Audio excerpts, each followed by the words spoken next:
Ladies and gentlemen, please welcome to the stage Robert Shelton, Chief Technical Officer at Microsoft National Security Group.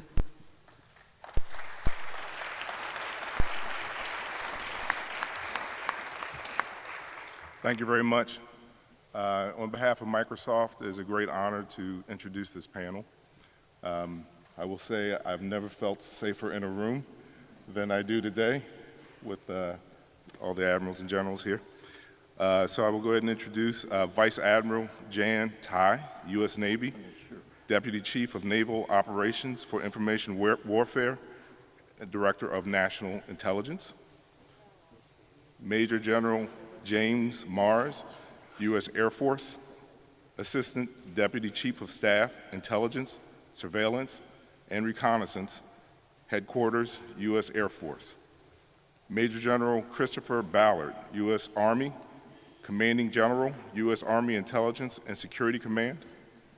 Major General Michael Groen, U.S. Marine Corps, Director of Intelligence J2 Joint Staff.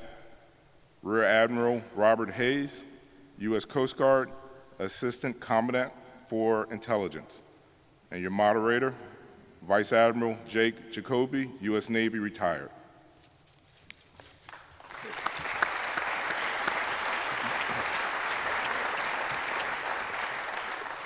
Okay, the plan here is to optimize the panel's time by going directly to some questions and answers. I have a few that I've prepared, and based on my background and on some of the issues that are current interest items, and then we'll go into audience questions partway through our time slot.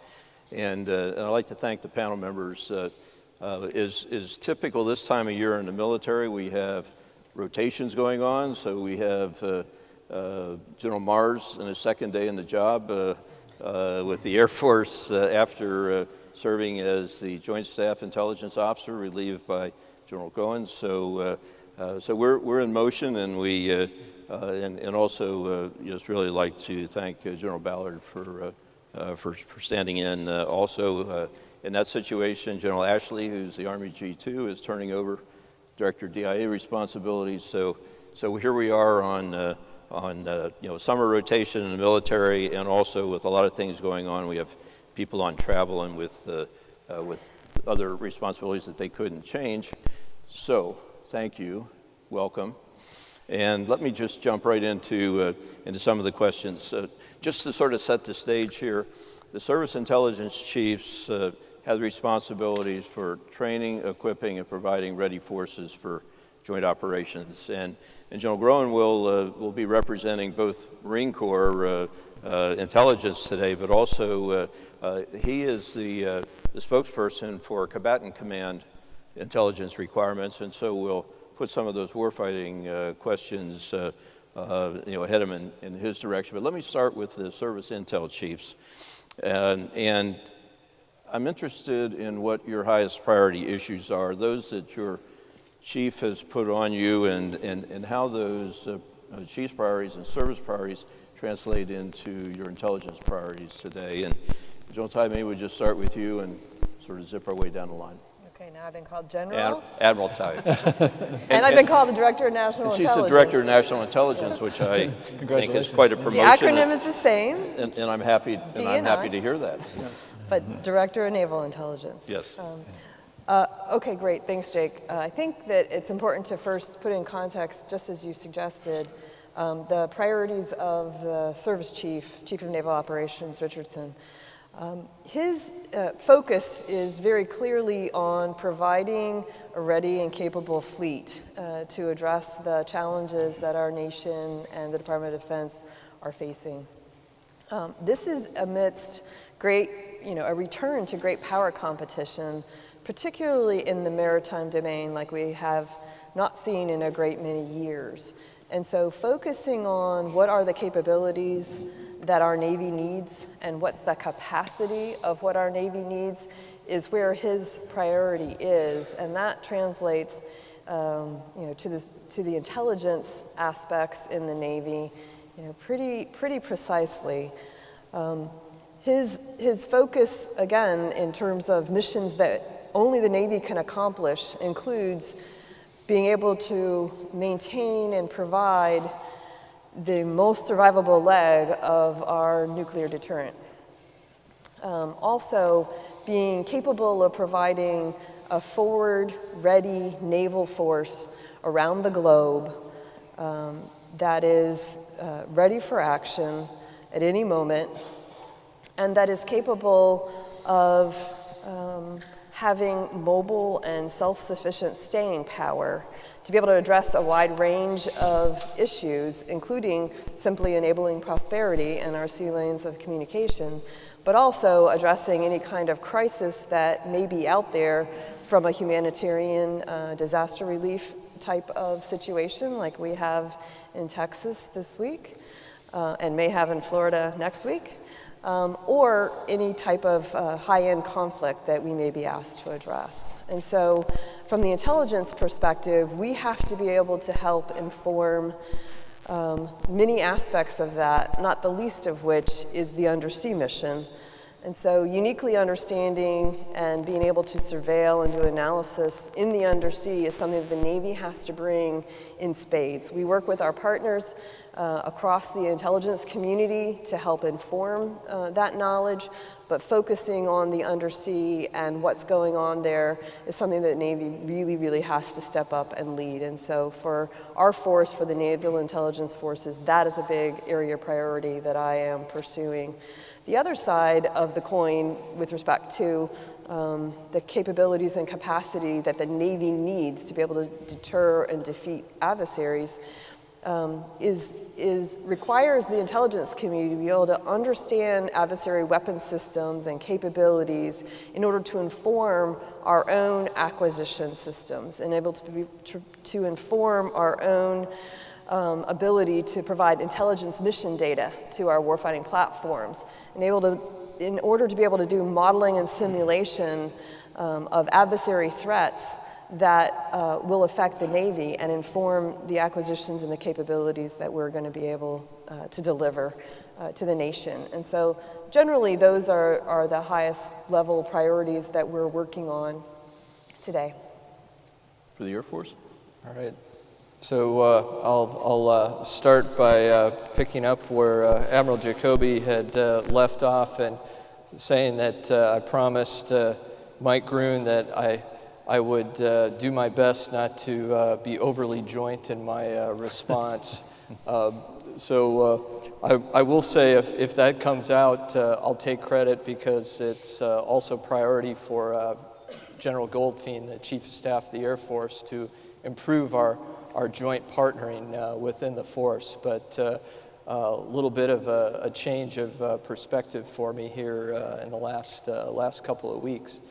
For the Secretary of the Air Force and the Chief, really they have 5 top priorities right now that are driving what we're working on in the Air Force, and that's restoring readiness, cost-effectively modernizing, driving innovation, actually developing exceptional leaders within the Air Force, and then building strong alliances. And I'll touch on 2 of those as I think key drivers for what we're doing on the ISR side of things within the Air Force. First, within the alliance side, and I think no other aspect of what we do in defense is as alliance or partner driven as the intel world, and be that within the Air Force itself and how intel and ISR is intertwined with all the other missions, to certainly what the Defense Intelligence Enterprise does, how we rely on the intel community, and then even beyond that, our alliances and partnerships globally. So I think for the Air Force, it's really being good at operating in that environment. And for us, that means first off, knowing how to leverage, especially the Defense Intelligence Enterprise and the IC well, and then also being good partners within that in terms of what we bring to the table. So that's a big priority for us moving forward.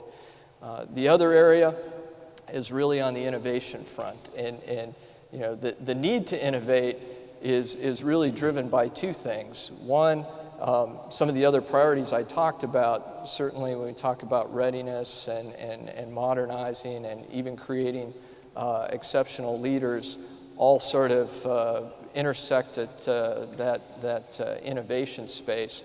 But when it really comes down to it, I think it really is about maintaining our competitive advantage out there as a fighting force.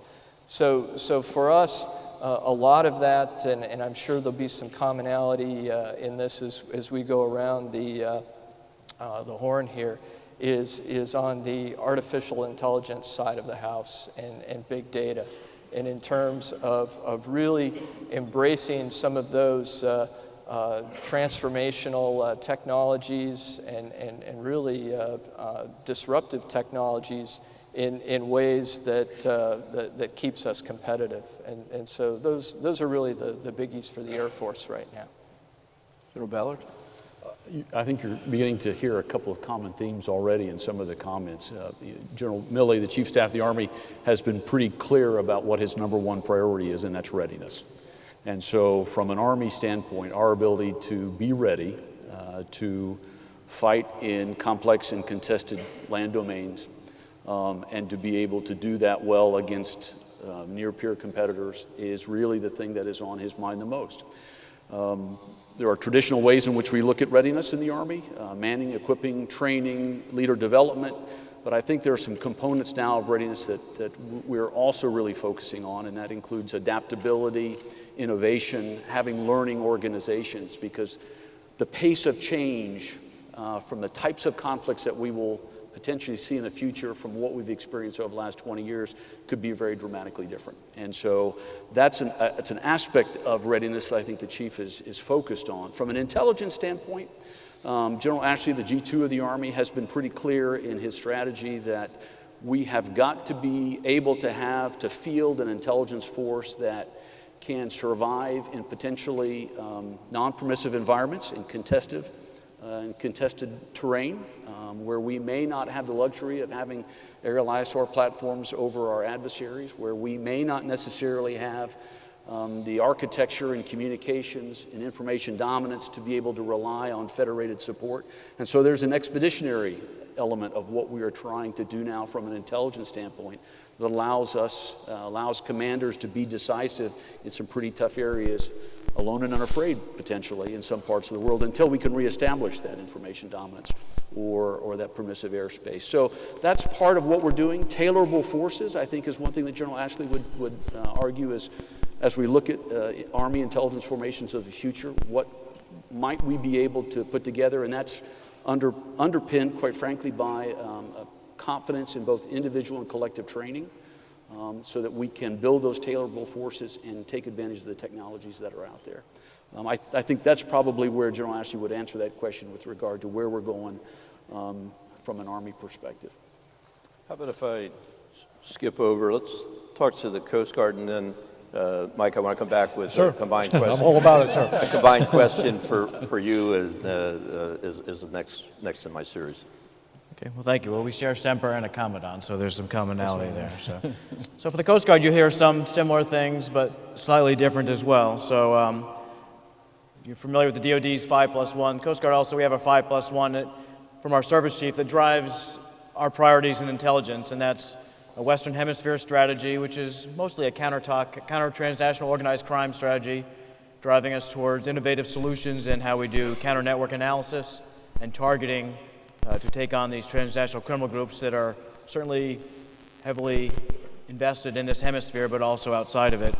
An Arctic strategy as well. There was an article in the Post yesterday, gives some context to our recapitalization, rebuilding our icebreaker fleet, but also the geopolitical issues as far as dealing with Russian and Chinese influence and a lot of activity up in the Arctic. So how do we maintain a presence there and an intelligence presence that complements our operational presence? A cyber strategy as we get more into that domain, and we've stood up a cyber command in the last couple of years.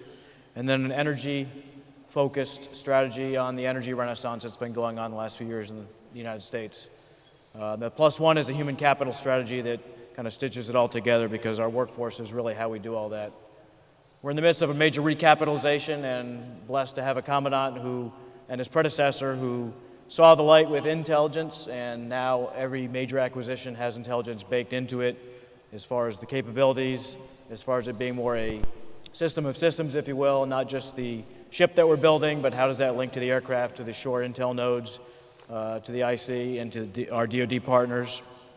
And then finally, I'll just say, when this commandant came in 3 years ago, one of the first things he said, and he looked at me, he said, "I want intel-driven operations," which was really the first time a commandant in the Coast Guard had said that and really forced us to up our game as far as our capabilities, our impact, and our ability to influence everything from those major strategies I just talked about to the day-to-day operations to the major catastrophes that happened like a Hurricane Harvey, Irma, Deepwater Horizon, Superstorm Sandy. So intelligence has really grown a lot in the Coast Guard in the last several years, and those strategies that kind of overlay our mission priorities are what drives the intelligence priorities as well. So, Groen, how about if I give you a combined question? Besides the Marine Corps piece, what are the largest combatant commander concerns today and their priorities? And what do you see it meaning in terms of intelligence capabilities and requirements? So if you don't mind, sir, let me just talk about the Marine Corps for just a second first, because I think I just listened to Admiral Hayes. It's very similar in the sense that the Marine Corps is opening up to the information environment. We understand the information age that we're walking into. The Marine Corps intelligence enterprise has always been very lean. And honestly, we had very little general support intelligence capability. What I mean by that is every intel officer, every intel Marine worked for a commander somewhere. So when you start talking about things like enterprises, targeting enterprises, PED enterprises, analytical enterprises, there's no way to build those kind of things if you don't have a general support capability to start building them with. And so it's always been really hard for us to pry one or two people out to be able to actually start putting teeth to building enterprise activities. It's very fortuitous for the Marine Corps that sort of the whole IC now has kind of understood the necessity of going to enterprise capabilities. And so for the Marine Corps, that's been a real good impetus for us to start making enterprise investments. So the Marine Corps ISR enterprise plan is several years old. It actually started when Lieutenant General Stewart was the Marine Corps Director of Intelligence. So we've been on that same trajectory for a number of years to, no kidding, get to enterprise Marine Corps intelligence. The Commandant of the Marine Corps has really kind of doubled down on that idea. And the Marine Corps now has created a Deputy Commandant for Intelligence. So we've never had that. We had a C4I, one of them is sitting here at the front of the room, and so we had kind of a communications and intelligence lash up. What the Commandant's intent is we not just take stovepipes and jam them together, but no kidding, we have an information strategy for the force. And that might sound very benign, but that's a very sharp-edged warfighting thing. We're convinced as a Marine Corps that the force that will win in the future is the force that can enter its battle space, sense its environment, make sense of it quickly, and then act on that before the enemy knows what is going on around it. It's all about tempo in the information environment. And so the Deputy Commandant for Information is an attempt to, no kidding, let's start building information tempo into our warfighting. And it's the same sort of broader appreciation for what intelligence brings to the fight that I think the other services reflect. Let me just talk about the Joint Force. If I had to talk about what the J2s want the most in one word, I would say capacity. And here's where we're tremendously challenged across the force. ISR capacity is one of the obvious ones. It's also a very instructive example because, I don't know how many ISR studies have been done to just wring out, another 10% of efficiency out of our ISR fleet. At some point you just get sick of it. You keep looking at the same problem, you come up with the same answers, and you're sent back to look at the same problem again. It's a reflection of the changing way the U.S. Joint Force fights. And so we do things with precision now. And it's not just a counterinsurgency thing. It's not just a terrorist or counterterrorist thing. We fight with precision. We fight with precision weapons, sure, but we fight with the right force, at the right level, at the right echelon, backed by the right capabilities, and everything is done in a very efficient way. We're not willing to send a company of soldiers into an environment without ISR overhead, whether that's from a national platform or from a tactical platform. This, I think lots of people are kind of hoping that will go away, that we'll somehow just kind of revert back to the movement to contact as a reconnaissance methodology. We're not going back that way. We're not going back that way. And so we have to figure out, how do we start building the eyes and ears and the sensing capability of the force? That capacity issue is reflected in all of the things now that you have to have for an information-enabled force. We're doing things, targeting is another great one. Building a massive targeting enterprise, social intelligence, identity intelligence, narcotics intelligence, warning intelligence, political intelligence. All of these things are relevant now to the way the Joint Force fights in ways they weren't before. And all of our J2s are scrambling to try to find out, where do I get the capacity to do this? And all of those things, there's a positive aspect of this, and it drives us to enterprise. And it drives us to start thinking together as services, and it drives us to start thinking together as a force. There's some real consistent common themes here. Let me go back to the readiness theme. I mean, much has been talked about readiness and how it suffered during the period of austere budgets and sort of where we are today. I'd be interested in your assessments of intelligence readiness and where are the highest priorities for your individual services, and then, Mike, if I could, and for the joint staff, because it's such a dominant issue. And maybe start with you, Sure. Admiral. Happy to do it. So to be perfectly clear, measuring intelligence readiness, very difficult. You haven't figured that out yet?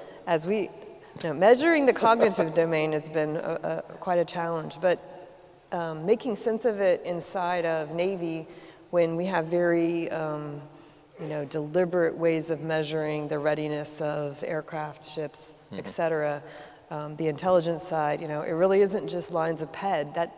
That's not sufficient to the need. It's getting after the outcome. And so I would say our level of readiness is moderate. How's that for an answer? And I think it has certainly to do with budget, but not as much to do with budget as it has had to do with focus on the types of conflict we've been involved in, for the last 15, 20 years. And that, that global war on terror, the counterinsurgencies, we've been in Iraq and Afghanistan, we've been with SOCOM, especially our intelligence forces are being drawn into that and are happy to be, where the nation needs them. At the same time, getting them ready for a potential high-end fight with near-peer competitors is quite a challenge. Informing, again, that acquisition system with the scientific and technical intelligence that we need, that's a focus area for us to rebuild. I also think that the need from a cyber intelligence perspective, continues to grow, and we continue to wrestle with what does it mean to have the intelligence community be able to inform our cyber defenses.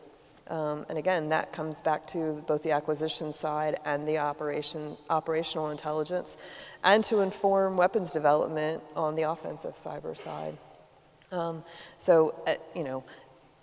The other thing that has been touched on by everyone is being able to leverage the new technological developments fully, being able to fully leverage, the eyesight and in the cloud and data science capabilities, being able to contribute the data that we collect tactically, into that body of knowledge where we can all leverage it and be able to use it and do the analysis on it. And so making sure that we are fully able to take advantage of that human-machine teaming, artificial intelligence, and data science aspects of the not just for intelligence production, but also for decision-making in warfighting and national defense. I guess for the Air Force, I'd touch on three things.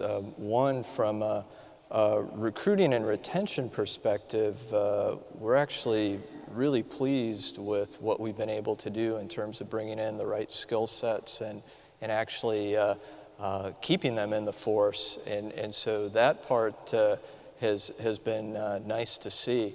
What I think we're struggling with more, and it's a bit on what Admiral Tighe touched on, is preparing for that higher end fight. And one of the things that we've been looking at is some of you may be familiar with the term intel mission data. And it really is this idea as we create weapon systems that are more information hungry and information driven, you really have to think carefully about how you prepare so that when those systems roll off the assembly line, you actually have the intelligence and information that you need for them to truly achieve their full potential. And so a lot of work has gone into thinking more deliberately about how you plan that part of the intel enterprise and focus them not necessarily on the current fight, but on that future fight, and to make sure that that's ready to go. The last thing I'd touch on, and it goes back to General Groen's point from a capacity perspective, and certainly for the Air Force from an ISR perspective. There isn't a platform that we have that isn't in just off-the-chart demand globally in terms of what we're doing day in and day out. And I think everybody recognizes that you just can't keep scaling your way into that, to solving that problem in the same sort of way. So it does go back to some of the things I talked about in my earlier response, but I'd also say it's things like I would say even thinking a little differently about capacity, it's looking at new sources out there. So when we think about publicly available information and how we think innovatively about harnessing that and use that as literally our foundational starting point, and that then allows us to use a lot of those other exquisite capabilities much more effectively, I think, than we might be now. General Ballard? As a commander of intelligence formations, readiness really is what I spend most of my day thinking about. And we've had some pretty, some good conversations about what it means to be ready for what when we talk about readiness. Because as we've said, the changing dynamic out there is going to make it less and less likely that we're going to predict correctly necessarily what type of capability and capacity we're going to need. So I think there are some fundamentals that don't change.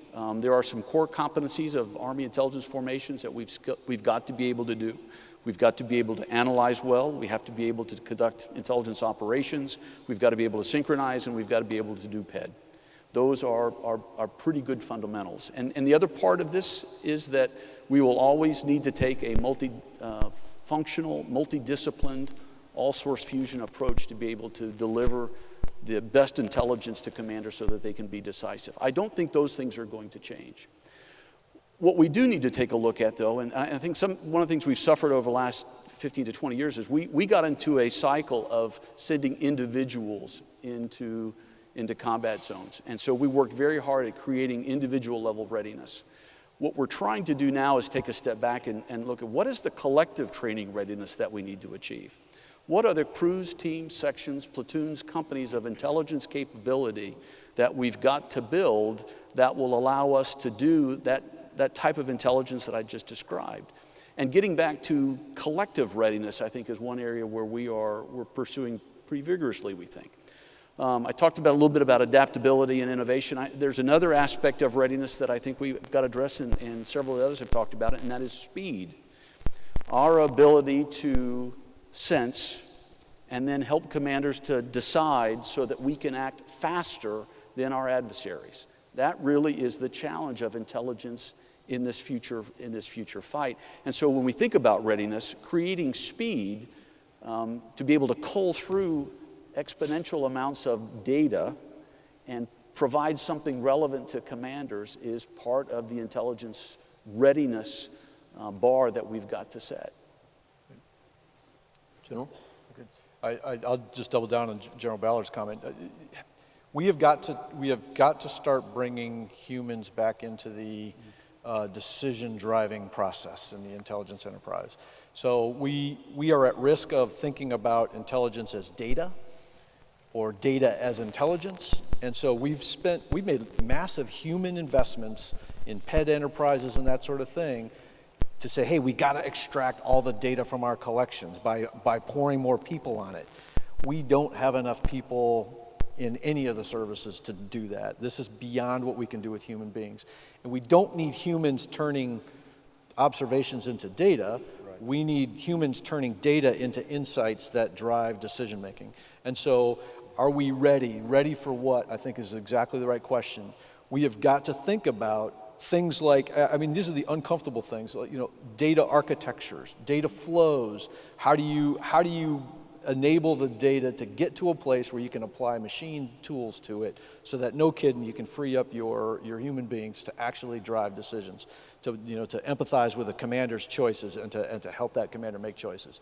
If I was in this business, I would be thinking about not just servers or sensors, but, no kidding, algorithms and data flows and being able to create architectures for how do you drive decision making. That's what we need to do as a force. And again, we're all wearing uniforms. This doesn't necessarily come naturally to us.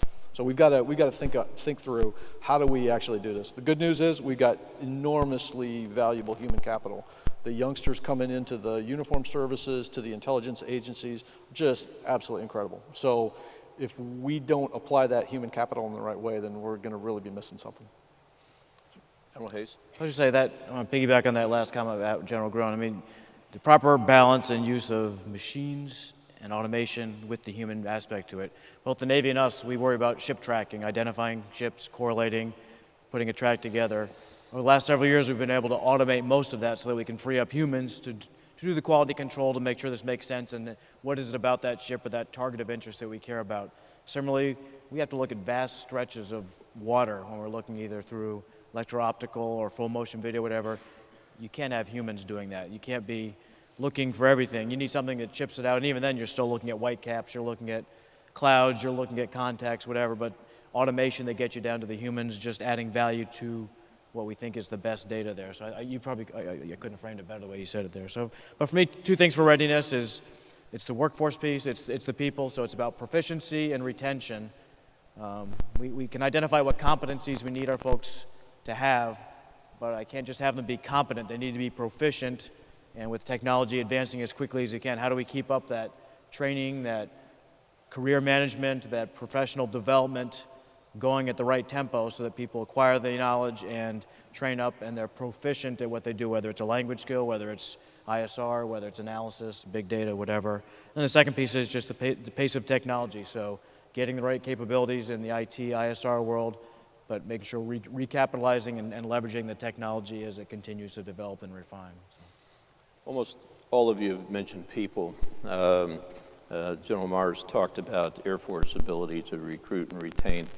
How about we do a little speed dating and we sort of work our way back? How are you doing on recruiting and retaining, and particularly some of those skills that are so often mentioned, like linguists, cyber aptitude, and so forth? What's the situation like from a recruiting and retention standpoint? Sure, thank you. So we do pretty well. I think the Coast Guard's mission and our small size kind of attracts certain people, and we do a lot with very few people. As we like to joke at the Coast Guard Academy, our football team, we may be small, but we're slow. We just do so much in the Coast Guard. I think that appeals to certain people because it drives innovation, it drives pushing responsibility down to low levels. So we do pretty well. We monitor that very closely because you never want to be behind, catching up to lagging indicators of retention. But there are those niche skills, as you mentioned, sir, as far as linguistics, as far as cyber skills, counterintelligence. things like that that are not data scientists, that are not widely found, and we're competing with a lot of other people for those. And then frankly, one of the big frustrations right now is the whole clearance process, which makes it very difficult to get people in the door in the first place to onboard them, and we've got to solve that somehow as a collective enterprise, because that's kicking our butts right now. So. How's Army Intel doing? Recruiting those, particularly those skills that we'd mentioned, and then keeping them? Well, I think we're doing very well. With being able to recruit the type of talent that we want. In many cases, it's getting them to stay for more than one enlistment is really the challenge now, is keeping them excited about what they're doing. A lot of these young men and women want to serve, and they have great talents, they bring great credentials, but they want to be a part of something bigger, and that's what we try to focus on to allow them to really enjoy the work that they do. In some cases, I will tell you, I'm concerned that we have, for the sake of fighting the fights that we've done over the last dozen years, we've contracted some skills. And certainly language skills is a big contract. Most of the linguists that are now serving in CENTCOM AOR are contracted. And that's a double-edged sword. You compete in the marketplace for those skills. That can be very, very costly, and in some cases you end up draining your military, your uniformed population, because they are attracted to the contract world. And so you've got to be very careful about how you do that to meet short-term gains that ultimately provide long-term challenges for you. So the linguist piece continues to be a challenge for us in that regard. Anything more, Jim? So I think from a linguist perspective, looking directly at the Air Force, we're in decent shape in terms of being able to bring in the linguistic skills that we need from the Air Force side of things. Retention-wise, it tends to be more some larger forces, things like, are you sort of forced to exist at one location, and that becomes a factor after a period of time, promotability, and then just stability, and the linguist force tends to be a pretty high op-tempo line of work, especially if your specialty coincides with an interesting part of the planet. But I'd also go back to Chris's point, part of the linguist connection for us in this conversation tends to be more on the intelligence side of the house, but it's also key to how we partner. And so that really becomes a more competitive space, and you really don't realize it till you're in that surge mode. And now I think thinking about how we do that part well, and what part of that do you need to have as more foundational capability, and what can you afford to bring on is probably something that bears some more thought.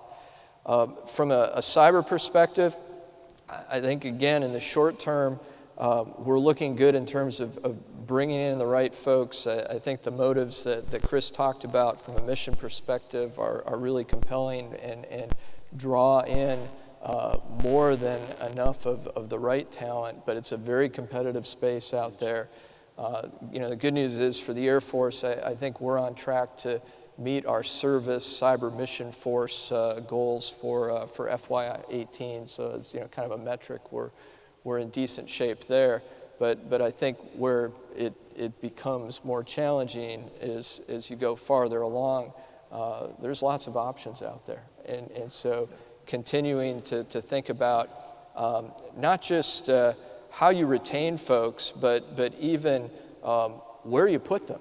And that, from not just a uniform perspective, but a civilian perspective, do you bed down in places where it's easy for folks to further their skills and do things like that? I think is something we just have to be mindful of looking forward.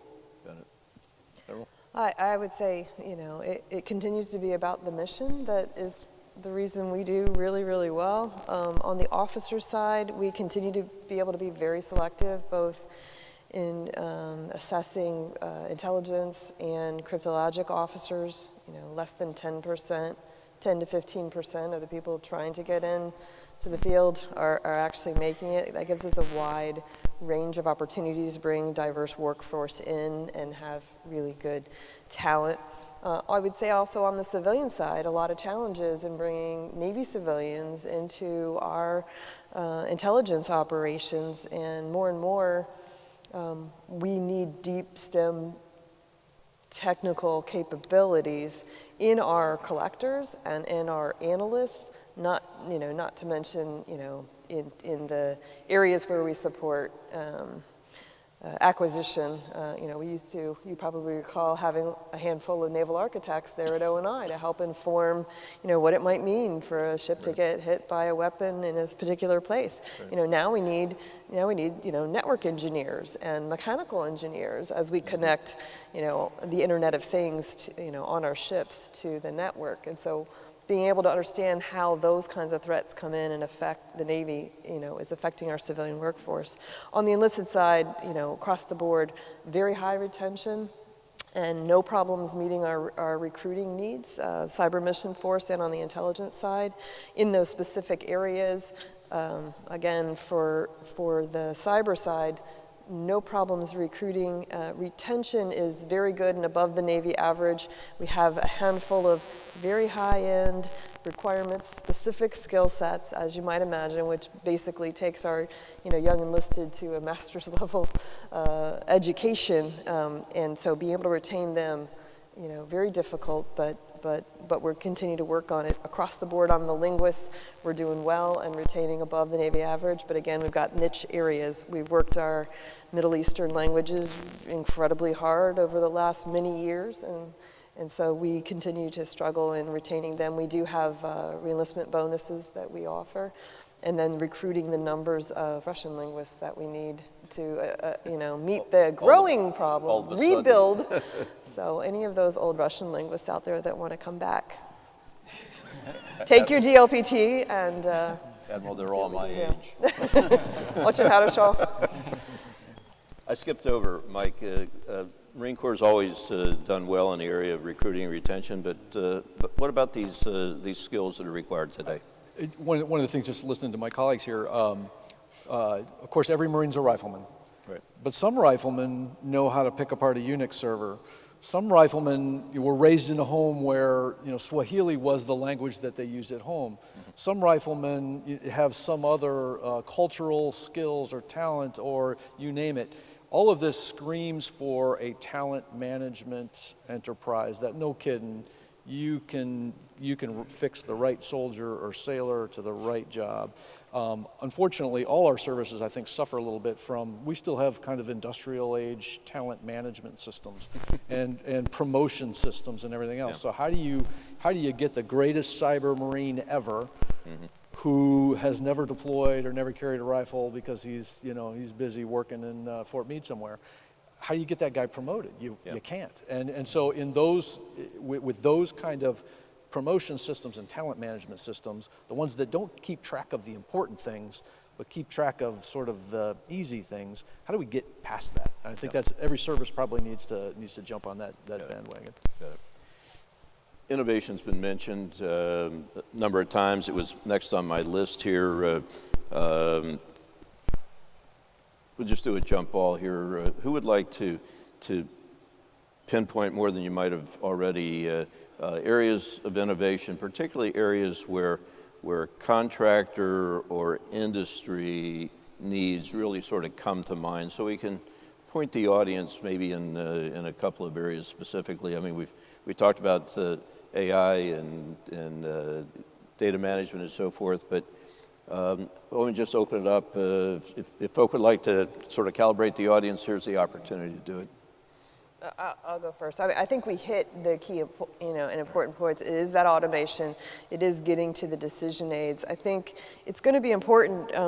We talked about, rationalizing your data and having analytics and algorithms live on top of it. So being able to bring decision aids that, can take advantage of the data that we have, sort of pre-existing in clouds where we're, collaborating and being able to develop in that kind of environment, software as a service, algorithms as a service, that kind of thing. I think that's going to be critically important to us moving forward, because we've got to be able to rationalize our own data to be able to use it across the services with the Joint Force and with the IC agencies. That's good. I guess I would just add that for the Air Force, knowing that we're making a shift toward what I would say is a more balanced portfolio to attack both a higher end scenario and adversary, and still yet remain competent and competitive when we talk about the VEO threat out there.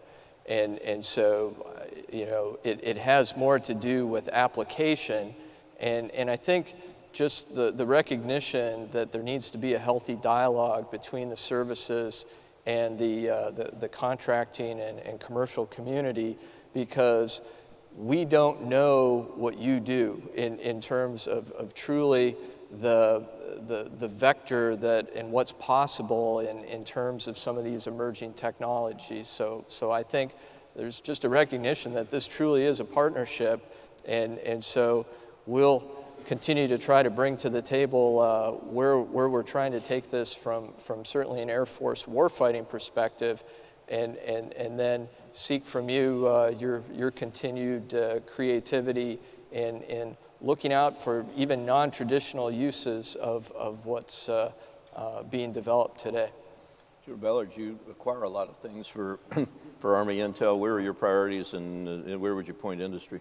Well, I mean, you've heard the secretaries and you've heard the service chiefs talk about acquisition strategies and how we've got to bring those into an age where one size does not fit all.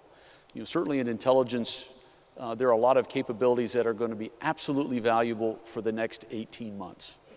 And then they're going to be overcome by something else.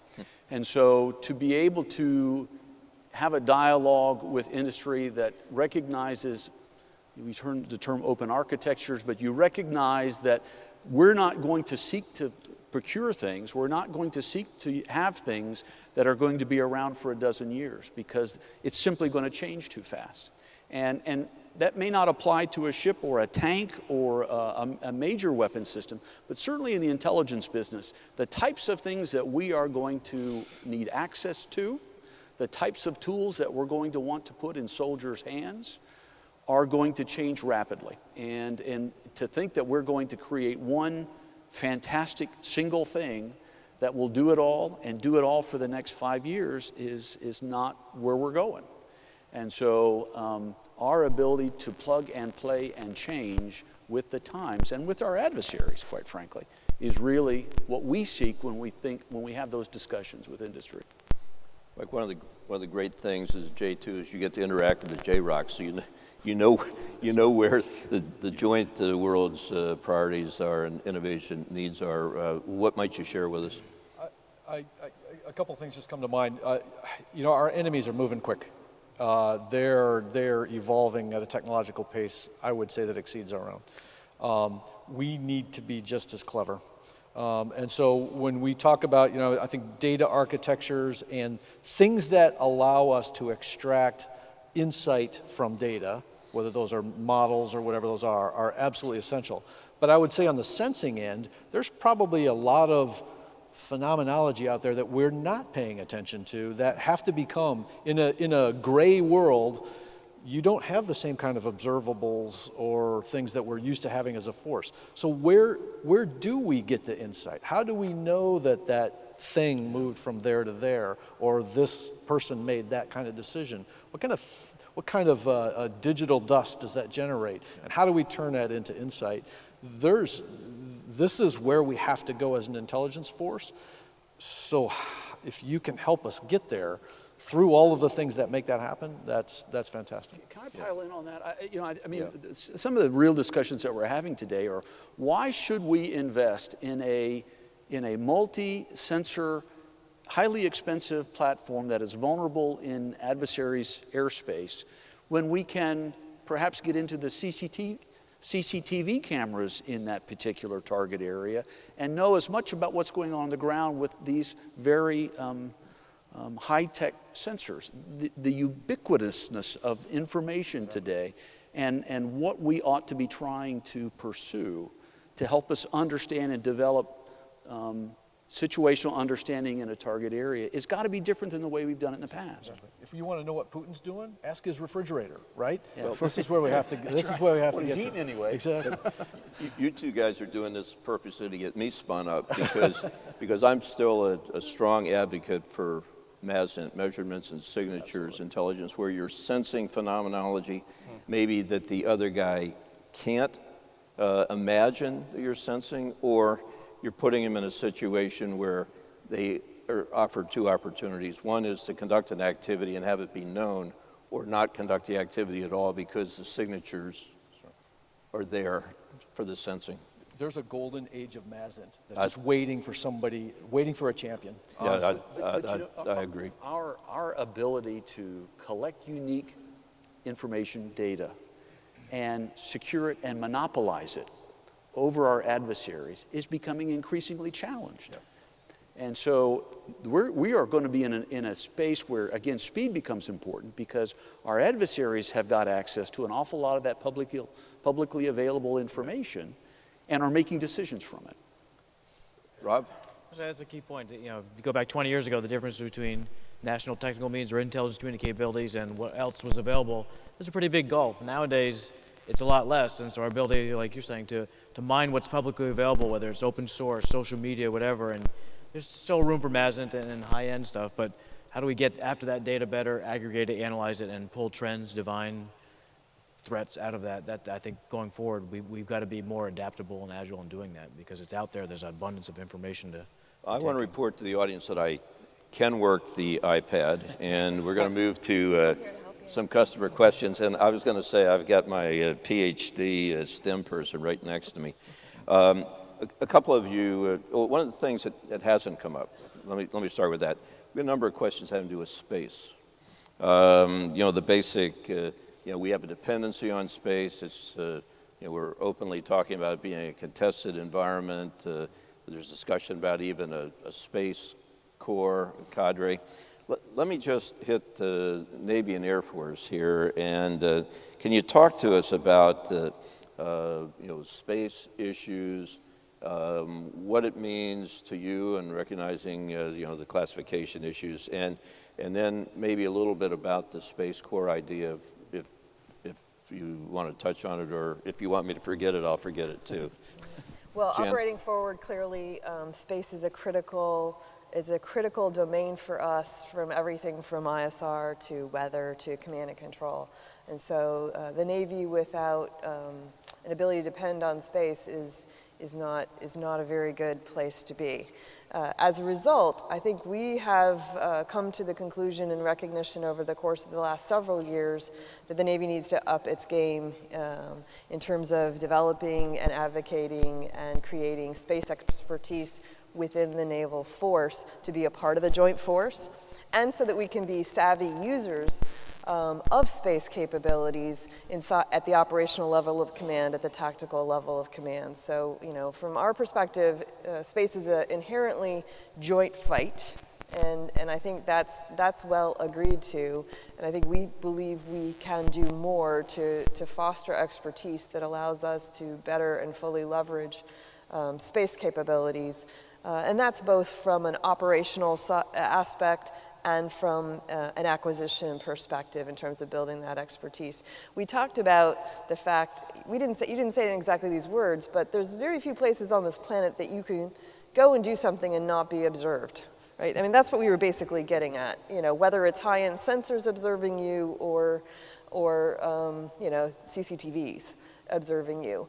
Space is one of those places where our situational awareness is not perfect there. And so that's an area that I think from the intelligence perspective, you know, we have to do better, be a part of the joint force from an intelligence perspective in creating better situational awareness to inform operations in space and to inform operations, you know, in the maritime, air, and surface domain, and land domains, because we're going to have to understand what the implications are up there for us. How about from an Air Force perspective? So I think one of the reasons this conversation is taking place is because of the evolving threat environment, and that we realize as much as we thought we appreciated the role of space historically, it's become even more crucial, both from a warfighting perspective and also just from literally a economic perspective. And so I think, you know, from certainly the Air Force's perspective, this has been a very significant discussion, and really there's probably three big things that I'll touch on that speak to where the Air Force is going in terms of its even greater commitment toward the space domain, and that's really normalizing, integrating, and elevating. So when I talk about normalizing, first of all, it is recognizing that space is a contested environment, and that having access to space, or what we would even call space superiority, is not an American birthright. It's something that you actually have to think about and fight for and innovate and literally build a cadre of individuals that can thrive in that environment.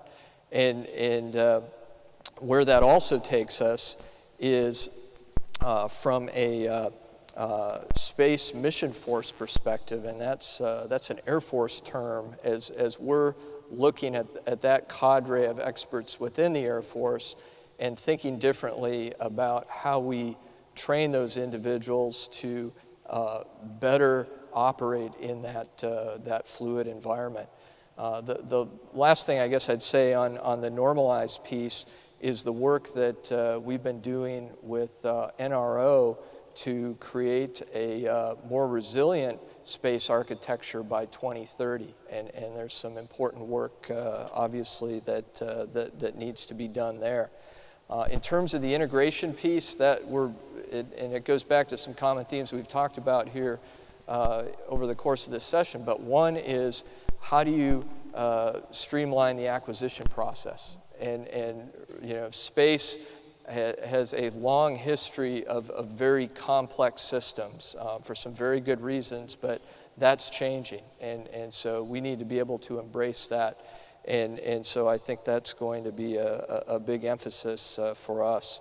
And then finally, in terms of elevation, I try not to get too hung up on organizational changes along the way, but a pretty significant step for the Air Force, creating a Deputy Chief of Staff for space operations, the A11, that's just been put into place to really help nurture that capability to a greater degree, and also provide good counsel to the Secretary and the Chief in terms of how the Air Force continues to evolve that mission area.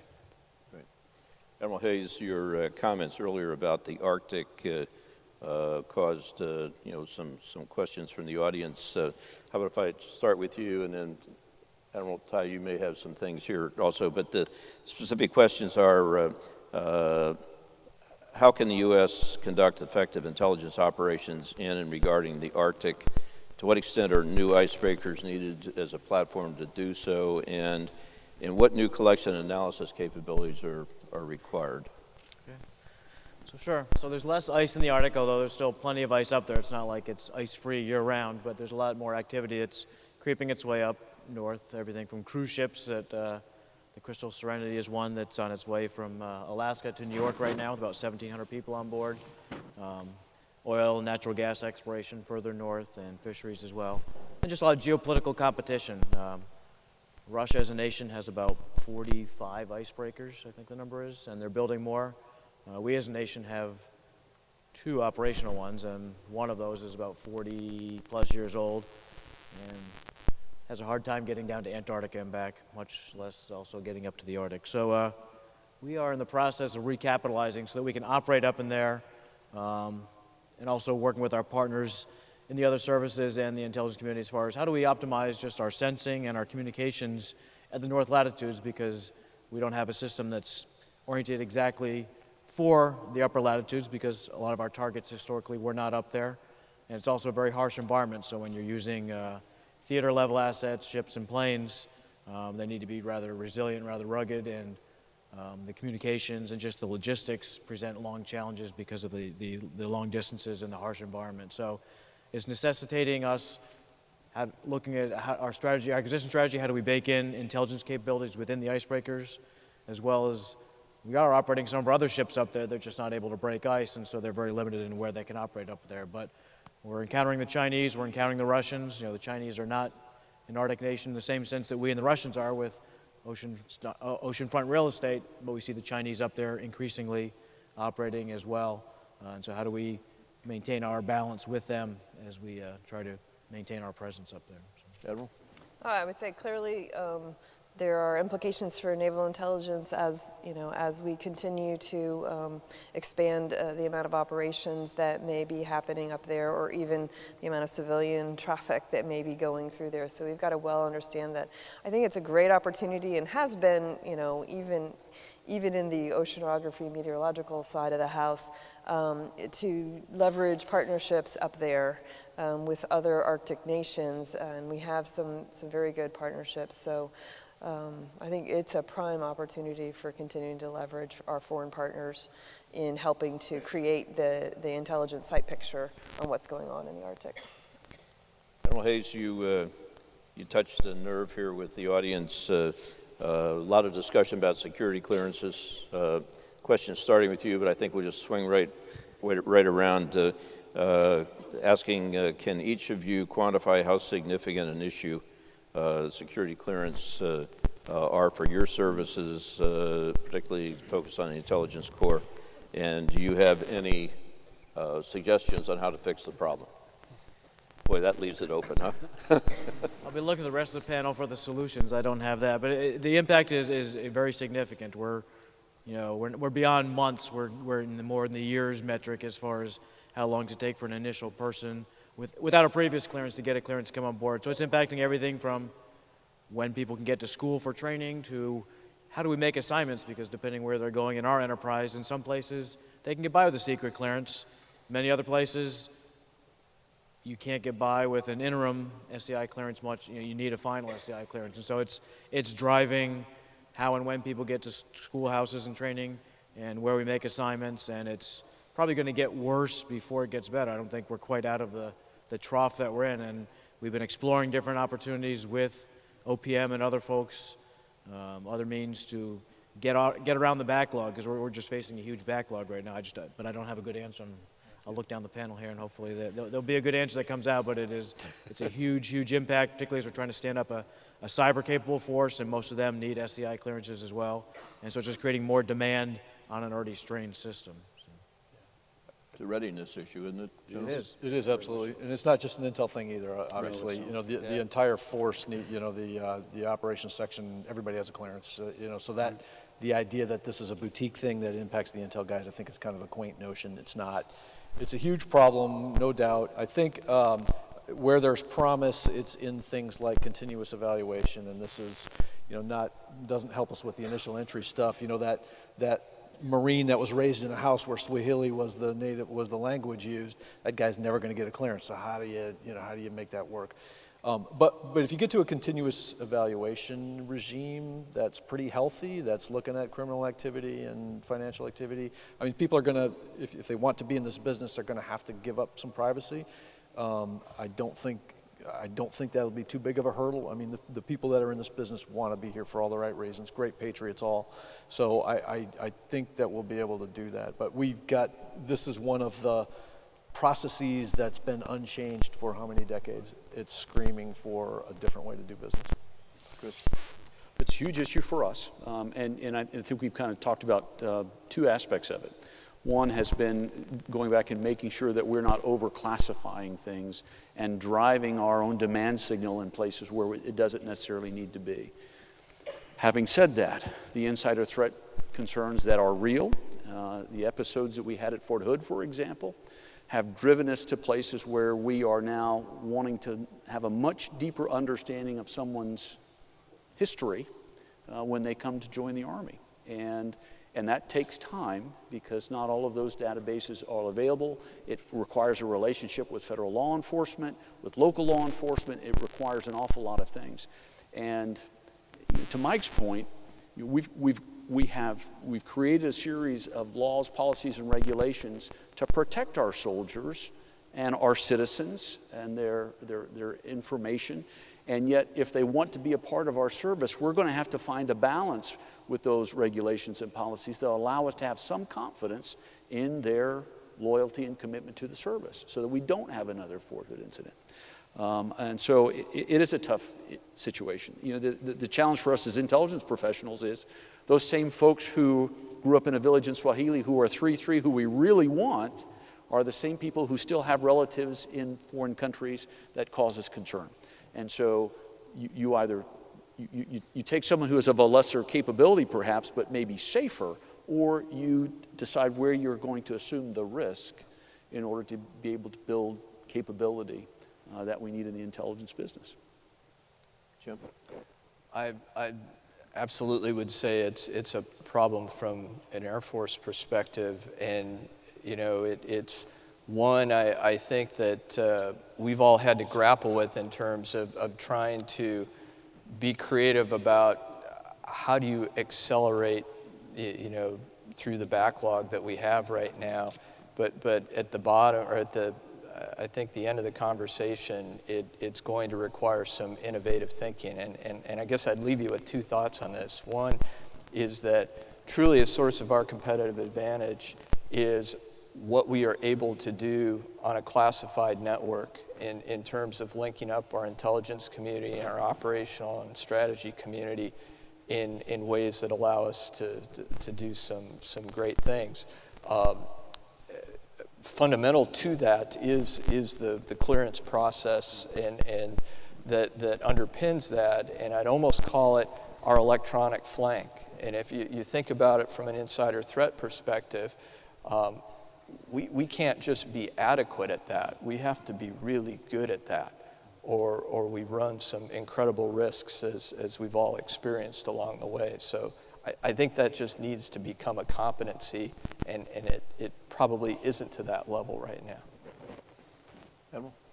Well, clearly, you know, our need to innovate this process is certainly there. The losses we've suffered, though, over the last 5 years in terms of, you know, from Snowden to Manning to you know, the dumps of the cyber Vault 7 and other areas, we cannot afford to have that kind of national security issue inside of our ranks. So the need to work towards you know, a better way of screening the people coming in and then monitoring the folks that we have, you know, it is necessary. I'm not sure we have the exact answer. We've found some ways to mitigate it on the military side. Clearly, what we're trying to do in advance is sort of pre-screening the applicants that are coming into military jobs to make sure that they're going to be, you know, not the longest pole in the tent. So at boot camp, we've got people pre-screening, and for our officers, we also have that kind of screening going on. On the civilian side, it's really, really having a readiness effect insofar as, you know, being able to hire into the civilian corps with, you know, someone who doesn't have that level of clearance is becoming more and more of a readiness problem for us. We're losing talent to other places that we can't bring it in. I think innovation is one of the keys, not just in the clearance process, but also in how we do business, back to what's the clearance level that's really required, but even in our dealings with industry. And again, some of those problems have come from the contractor side of the house. How do we innovate the work that we provide, whereby maybe, you know, intelligence, highly classified data doesn't have to be provided to be able to generate, you know, algorithms, to be able to generate the types of capabilities that we may need, and that could be worked at a, you know, at a lower than a TSSCI clearance level. So I think you know, we are seeing some of that happening out there in the agencies, and I think there's more that could be done in that regard, particularly on the, you know, when we're looking for classified contracts, et cetera. So being innovative in how we seek those capabilities is going to be on us. Got about 4 minutes left, and one of my favorite ending questions is to ask each of you in turn, if you had one more dollar to spend in your budget, where would you put that dollar? Because it's a great way to sort of level the playing field with what your priorities are. And General, you get to go last because you get to speak for all the combatant commands at one time. Admiral, where would you put the buck? Well, I mean, we've hit on a lot of those. I think our greatest need right now is in the undersea and modernization of acoustic intelligence. That's number one. You know, assuming that we have coffee already. The Navy needs coffee. Coffee's Yeah. taken care You of. can't almost get a cup of coffee for a buck anymore. Yeah, But you know, the problem is all those acoustic analysts are my age also. Sir? I think in fairness, Mike deserves $2 since it's the whole joint community. Well, that's right. there. You get Yeah. you get to spend a Navy dollar for the Corps. My answer would be whatever our airmen are innovating and need support in sort of bringing to the next level. Okay. And that has been a really big change within our A2, within the Air Force, is really focusing on our support to the MAJCOMs and fueling innovation. And so it's more the culture of innovation and the fact that good ideas deserve support, but you have to be ready to support that. Got it. General? I think automation. We continually run up against the question of having enough intelligence capacity. Mm-hmm. We're never going to have enough intelligent soldiers to meet the demand that's coming from the field. And so where we can make the ones we have more capable and where we can seek to create quality more than quantity, and where we can leverage the technologies that are out there to make those soldiers more qualified, I think is where we could use every last penny to make them successful in what we're asking them to do today. Admiral Hayes, where would you spend that dollar? I'm going to spend on training because I'm going to rely on the Army to buy all that innovation and machine learning instead. So, no, it's about the people. Our training architectures, we need a big overhaul and to get us to the competencies and make people proficient at those things. So that's actually where a lot of our focus is. General, where would you spend that Navy dollar for the Marine Corps? Since we've already spent $3 on artificial intelligence and automation. Well, because General Ballard's buying that. That's right. Yes, sir. So we're good. So I would invest it in the architectures that allow that to happen, right? Okay. Visualizing data flows and kind of workflows. I mean, this is boring process stuff, but it's exciting process stuff. How do you no kidding, make sure that the right information is at the right fingertips at the right time, and with the machines helping you along the way, so that you can, no kidding, inform the right decisions? And how about for the combatant commanders? Capacity, ISR capacity. They have to fight today's fight, and we don't have enough eyes. Great. I'd like to thank the panel. Good dialogue, a lot of consistency in messages and priorities. And I was thinking back in preparation that your jobs are so much harder and more complex than they were when I had them. And so I'm glad you're doing it, and I'm just asking the questions. Again, thank you very much.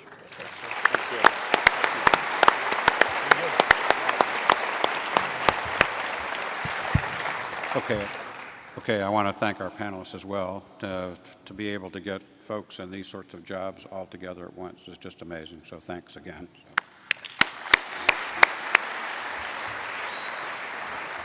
Okay, so we're gonna take a couple of pictures up here, but this concludes day one. I think we've had a pretty good day. I hope you think so. We're going to go to a networking reception right now. You guys are welcome to join us. You know, we will have beverages of choice, okay? But a reception sponsored by Northrop Grumman and General Dynamics, so please join us in there. Opportunity to engage with the exhibitors, some folks with very innovative solutions. We've been talking about innovation up here. So if you got a chance to go by and see some of it, would welcome you to do so. And also to engage with your colleagues. So please hang around and do a little bit of that.